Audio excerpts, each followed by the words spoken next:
Let's go over the dual dumbbell bench press. So if you've exercised before, chances are you've seen this popular movement performed in gyms everywhere. So for this, you're going to need a bench and you're going to need a pair of dumbbells.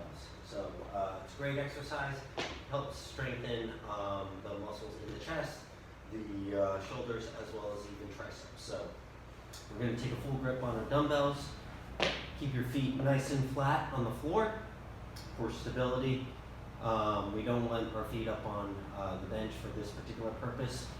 So dumbbells are going to start just outside the shoulders. It's up to you if you want to put them like this, or you're going to keep them parallel with your body.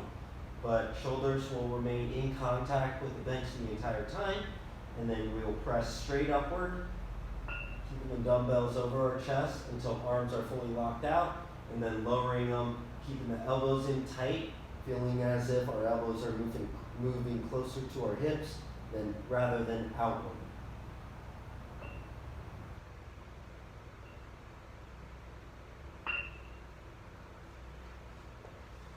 And that right there is the dual dumbbell bench press.